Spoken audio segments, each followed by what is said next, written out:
അപ്പോൾ welcome back friends. ഇതാണ് നമ്മുടെ വെയർ ഹൗസിലെ ബാലൻസ് ഷോപ്പിംഗ് പാർട്ട്.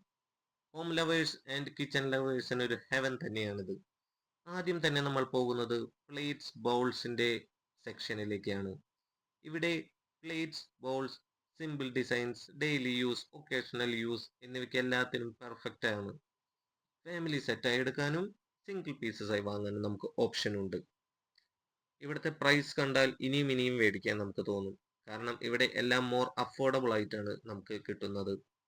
നിങ്ങൾ ഈ കാണുന്നത് പോലെ തന്നെ പല കളറിലും പല ഷേപ്പിലുമുള്ള വെറൈറ്റി പീസസ് ഉള്ളത് കൊണ്ട് എത്ര വാങ്ങിയാലും നമുക്ക് മടുക്കില്ല. കാണാൻ നല്ല ഭംഗിയുള്ള പല രീതിയിലുള്ള പ്ലേറ്റ്സും ഉണ്ട്. അതുപോലെ തന്നെയാണ് ഇവിടെയുള്ള മഗ്സ്. കാണേണ്ട കാഴ്ചയാണ്. നിങ്ങൾ ഈ കാണുന്നത് പോലെ തന്നെ ഡിഫറെൻറ്റ് ഷേപ്പിലും ഡിഫറെൻറ്റ് കളറിലും ഇതുണ്ട്. കുട്ടികൾക്കും ഇത് വളരെ ഇഷ്ടമാകും. കാരണം അവർക്ക് ഇഷ്ടപ്പെട്ട രീതിയിലുള്ള മഗ്സ് അവൈലബിൾ ആണ്.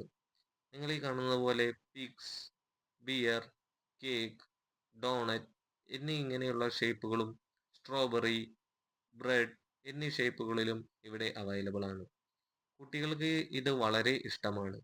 എൻ്റെ കൊച്ചിനും വളരെ ഇഷ്ടമാണ്. അവൻ ഓരോ ഷേപ്പിലുള്ളതും ഇടയ്ക്കിടയ്ക്ക് വാങ്ങാൻ പറയും. ഓൾറെഡി അവന് മഗ് ഉള്ളത് കൊണ്ട് തന്നെ ഞങ്ങൾ ഇടയ്ക്കിടയ്ക്ക് മേടിക്കാറില്ല. എങ്കിലും ഇവിടെ വന്ന് ചെക്ക് ചെയ്യുന്നത് വൈഫിൻ്റെ ഒരു ഹോബിയാണ്. നിങ്ങൾക്ക് ഇങ്ങനത്തെ വീഡിയോകൾ ഇഷ്ടമാണോ അല്ലയോ എന്ന് കമൻറ്റ് സെക്ഷനിൽ കമൻറ്റ് ചെയ്യണേ. അപ്പോൾ നമ്മൾക്ക് അടുത്ത സെക്ഷനിലേക്ക് പോയി നോക്കാം. അടുത്ത സെക്ഷൻ എന്ന് പറയുന്നത് കുക്കിംഗ് സെക്ഷനാണ്. അതിഷ്ടമുള്ളവരും ഉണ്ടെന്ന് എനിക്കറിയാം. അപ്പോൾ നമ്മൾ എത്തിച്ചേർന്നിരിക്കുന്നു കുക്കിംഗ് സെക്ഷൻ.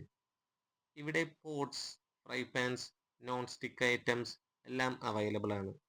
ഒരു ബിഗിനർ കിച്ചറിന് പെർഫെക്റ്റ് പ്ലേസ്. എസ്പെഷ്യലി പുതിയതായി ന്യൂസിലാൻഡിൽ വരുന്നവർക്ക് ഫസ്റ്റ് ഒരു കിച്ചൺ സെറ്റപ്പ് ചെയ്യാനുള്ളതെല്ലാം വെയർ ഹൗസ് ഒരു പെർഫെക്റ്റ് ചോയ്സ് ആണ് ആസ് എ പ്രൈസ് വൈസ്. ഇനി നമുക്ക് അടുത്ത സെക്ഷനിലേക്ക് പോകാം. അടുത്ത സെക്ഷൻ എന്ന് പറയുന്നത് സെറ്റിയും ഡൈനിങ് ടേബിളിൻ്റെ സെക്ഷനുമാണ്. ഒരു കിച്ചൺ സെറ്റ് ചെയ്യാനുള്ള എല്ലാ സാധനങ്ങളും നമുക്കിവിടെ നിന്ന് കിട്ടും. ഈ വീഡിയോയുടെ സമയപരിധി കാരണം എനിക്ക് എല്ലാ ഏരിയയും ഇവിടെ കവർ ചെയ്യാൻ പറ്റിയിട്ടില്ല. നിങ്ങൾക്ക് ഇനിയും ഇവിടുത്തെ ഏരിയകൾ ഇതുപോലെ തന്നെ കാണണമെന്നുണ്ടെങ്കിൽ എൻ്റെ വീഡിയോയിൽ ഒന്ന് കമൻറ്റ് ചെയ്താൽ മതി. ഇത് കഴിഞ്ഞതിന് ശേഷം നമ്മൾ ഇനി പോകാൻ പോകുന്നത് ഇൻഡോർ പ്ലാന്റ്സ് കാണുന്നതിന് വേണ്ടിയാണ്. ഇൻഡോർ പ്ലാന്റ്സിൻ്റെ ഭംഗി എന്ന് പറയുന്നത് റിയൽ പ്ലാന്റ് ലുക്കും ലോ മെയിൻ്റെനൻസുമാണ്. വീട് ഇൻസ്റ്റൻറ്റ് ഫ്രഷ് ലുക്കും കിട്ടും. ഡെക്കോർ ലവേഴ്സ് ഡെഫിനറ്റ്ലി ഇത് ചെക്ക് ചെയ്യേണ്ടതാണ്. നിങ്ങൾക്കത് വളരെ ഇഷ്ടപ്പെടും. അതുപോലെ തന്നെയാണ് ഈ സെക്ഷൻ. ഇവിടെ നിങ്ങൾക്ക് നല്ല സുഗന്ധമുള്ള മെഴുകുതിരികൾ കിട്ടും. അതും അടിപൊളിയാണ്. അപ്പോൾ ബൈ.